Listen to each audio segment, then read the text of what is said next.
A vicious DeathWorld sheared off Frank Scott's ship wing, the crunch of metal against jagged obsidian echoing across toxic swamps. "God damn distress call!" Frank spat blood into his helmet. "Stranded explorers, my ass!" The garbled transmission had cut through subspace static an hour before. A terrified voice begging for aid. Frank, grizzled but honorable, altered course to the uncharted world of XK-47. No record existed of successful landings. Ships vanished, crews never seen again, but someone needed help. Frank's hull had buckled under searing electromagnetic pulse as he landed blind. His ship half drowned now in acidic muck that sizzled against sealed bulkheads. Fetid alien air leaked through cracks, choking his lungs. Slouging through sludge, Frank reached his battered crew. Engineer Mike clutched a shattered arm. Co-pilot Tom wheezed foamy pink aspirate from chemical burns, but they were alive. Navigation systems were fried beyond repair. Only the emergency beacon might call their rescue, but they'd have to reach high ground. Howls and shrieks echoed across bubbling geysers. Clicking, insectile feet scuttled closer. Eyes glinted from obsidian caves. XK-47 was a death world, and it wasn't keen on letting new visitors depart alive. The trek through the poisonous muck was slow and perilous. Distant obsidian spires sliced the sickly sky, a beacon of hope for placing their distress call. But first, they had to reach it alive. As the battered crew stumbled forward, the silhouette of strange structures emerged through the haze ahead. Approaching cautiously, they found the shattered remains of an alien encampment strewn across the fetid ground. Frank knelt to examine the wreckage. Advanced technology, or what was left of it, lay broken and scattered, yet, strangely, no bodies. "What the hell happened here?" Tom wheezed, clutching his seared chest. Frank's eyes narrowed at strange marks in the muck, leading away from the devastated camp and into the yawning maw of a nearby cavern. Drag marks. His grip tightened on his shotgun. A blood-curdling scream suddenly pierced the air from deep within the cave. They froze. The primal sound of wet snapping and tearing echoing from the darkness. Mike's face paled. Tom gripped his knife with shaking hands. Frank's jaw tightened. Steeling himself, Frank flicked on the shotgun-mounted flashlight salvaged from their crippled ship. "We need to see if there are any survivors. Follow me and keep quiet," he growled. The dark enveloped them as they entered the cavern. An ungodly stench assaulted their nostrils, growing stronger with each careful step. Rounding a bend, the flashlight fell upon a scene of utter carnage.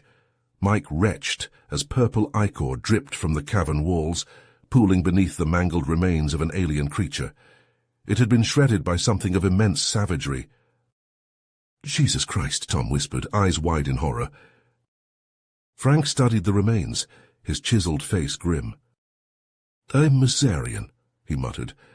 "Their kind don't venture out much. What the hell were they doing here?" Venturing deeper, the flashlight revealed more grisly remains. Torn flesh, shattered bone. Each Misarian seemingly ambushed and ripped apart by an unseen predator. Among the carnage, a faint blinking light caught Frank's eye. A damaged alien computer smeared with ichor. He wiped off the screen and tapped at the cracked keys.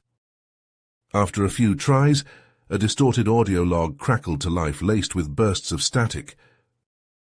"I'm not alone on this world. Shadows stalking us. Tor Karosa partida, not natural." A shrill shriek erupted from the recording, followed by the sound of twisting metal. Then silence. Mike's face was ashen. Tom gripped his knife until his knuckles whitened. Frank slowly straightened up, senses razor sharp. A clatter of falling rocks echoed from the depths of the cave. Something huge was moving in the darkness ahead, something that had butchered an entire Misarian recon team. The sickly light of the flashlight could only penetrate so far into the inky blackness, but the sound grew louder, closer. The heavy tread of predatory feet and the rasp of claws on stone echoed louder from the depths of the cavern. Frank gestured tensely for Tom and Mike to crouch behind a jagged outcropping as he leveled his shotgun into the darkness. Beads of sweat rolled down his forehead as he waited, finger coiled tight around the trigger. Suddenly a hulking form detached from the shadows, a massive quadruped matted fur interspersed with thick chitinous plates. 6 crimson eyes glowed balefully as they fixed on Frank. The creature snarled, revealing a maw bristling with jagged fangs that dripped with viscous purple ichor.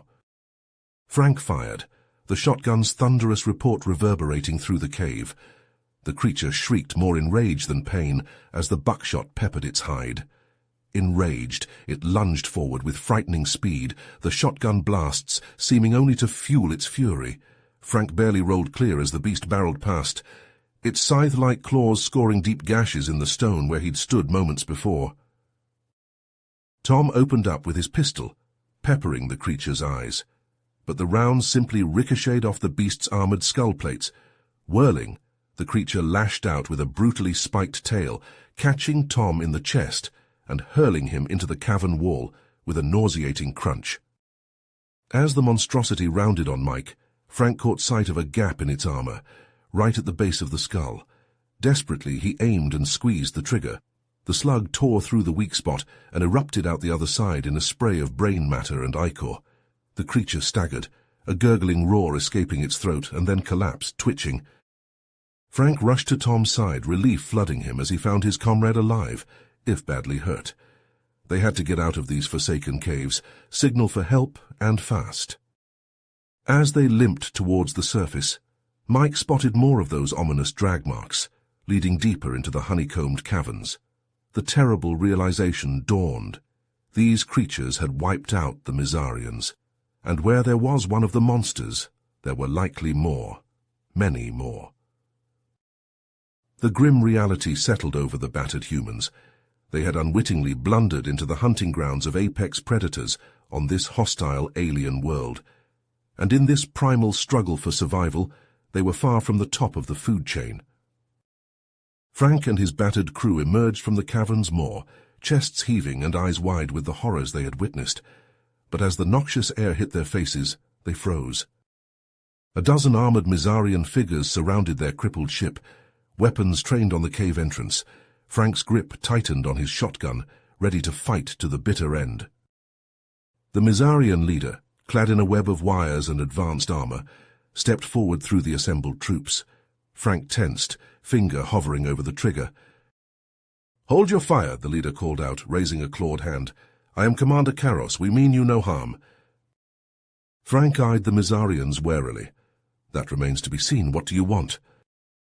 Karos's glowing eyes dimmed. "We are the last of our expedition, sent to study this world's unique ecosystem." His voice wavered slightly, a thread of pain woven through it. "When the creatures attacked, we were forced to abandon our encampment, flee to a fortified bunker. We've been fighting for survival ever since." Frank lowered his shotgun slightly. "Creatures, you mean those things in the caves?" Karos nodded grimly. "We call them stalkers, highly intelligent apex predators. They hunt in packs, ambush from the shadows. Our technology, it's all but useless against their raw strength and speed." A heavy silence hung in the air, punctuated by the distant shrieks of alien beasts. Karos's eyes flickered over the humans' battered forms. "I propose a deal. Help us reach our escape ship, and we will take you off this hellish world, aid for aid." Frank glanced at Tom and Mike, their faces etched with pain and exhaustion. Slowly he turned back to Karos. "All right, we're in, not like we have much choice." Karos nodded solemnly. "Then let us move quickly. The stalkers will not rest for long." As the strange alliance set out across the treacherous landscape, they were forced to combine their skills to survive. Mike rigged motion sensors from salvaged Mizarian tech, an early warning against stalker ambushes. Tom showed the Mizarians how to fashion crude but effective spears and traps from the twisted flora. Each step revealed new horrors. The remains of other doomed expeditions littered the swamps, each crew torn apart by the relentless stalkers. The planet's true nature became clear, a venomous trap, luring the unwary with the promise of discovery before ensnaring them in a web of primal savagery. As they neared the Mizarian ship, the attacks intensified, coordinated, purposeful. as if the stalkers knew their prey was close to escape and sought to drag them back into a nightmare without end. During a brief respite, sheltered beneath a twisted stone arch, Karos pulled Frank aside. His eyes darted nervously, a haunted look etched into his alien features. "There's something you must know," he whispered urgently. "The stalkers, they are not natural to this world." Frank's eyes narrowed. "What do you mean?" Karos's claws trembled slightly. "We found evidence, signs that they were genetically engineered, released here by an unknown race. All of this—" He gestured at the nightmarish landscape. "It's some kind of twisted experiment, a hunting ground." A cold dread settled in Frank's gut as the implications sank in. Karos met his gaze, a grim understanding passing between them. "And now, you have become a part of their game." Frank's eyes widened, the blood draining from his face as Karos's revelation sank in. The stalkers, these nightmarish creatures that had butchered countless explorers, were not a product of natural evolution. They were weapons engineered by some unknown intelligence to turn this planet into a twisted game preserve. And now he and his crew had become the latest unwitting participants in this sick hunt. With renewed urgency, the survivors redoubled their efforts to reach the Mizarian escape ship. They moved as quickly as their battered bodies would allow, darting from cover to cover, senses straining for any sign of the stalkers. The towering obsidian spires loomed closer with each passing minute, a beacon of hope in this blighted landscape. Suddenly a chilling howl echoed across the swamps. Frank felt a cold thrill down his spine, the hunting cry of a stalker, but deeper, more resonant than any they had heard before. A massive shadow detached from the gloom, loping towards them with terrifying speed. 6 crimson eyes burned with malevolent intelligence as they fixed on the survivors. "Shit, it's the Alpha!" Karos hissed, mandibles clicking in agitation. The Alpha stalker was a behemoth, its matted fur crisscrossed with jagged scars, its armored hide thick with bony plates. It moved with a predatory grace that belied its immense bulk, muscles rippling beneath its battle-scarred hide. The survivors opened fire, muzzle flashes strobing in the gloom. The Alpha shrugged off the barrage, bullets pinging off its armored skull. With a snarl, it lunged forward, scythe-like claws flashing. Mike screamed as a pair of stalkers hit him from the flank, dragging him down in a spray of blood. He fought like a man possessed, stabbing and gouging, even as the creatures worried at his flesh. "Go! I'll hold them off!" he yelled, even as the light faded from his eyes. Tom, his face a mask of blood and rage, primed a makeshift explosive charge, a desperate plan forming. He charged the Alpha, the bomb clutched tight to his chest. The creature rounded on him, fangs bared. The explosion lit up the swamp, a roiling fireball that consumed both Tom and the Alpha in a maelstrom of fire and shrapnel. When the smoke cleared, both lay still, charred and broken. Tears streaking down his face, Frank dragged Karos aboard the escape ship, but as Karos's claws flew over the control panel, his face fell. "The fuel cells, they're damaged. There's only enough power for one of us." A heavy silence fell, broken only by the distant cries of the stalkers. Frank met Karos's gaze, a grim understanding passing between them. "You have to go," Karos said at last. "Warn your people, don't let our sacrifice be in vain." Before Frank could protest, Karos shoved him into the escape pod, sealing the hatch.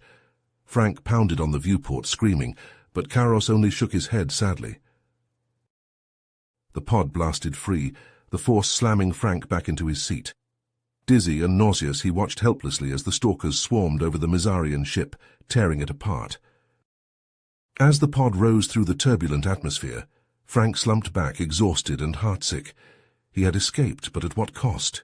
His crew, dead, the Mizarians, extinct. And for what? The sick amusement of some unknown puppet master.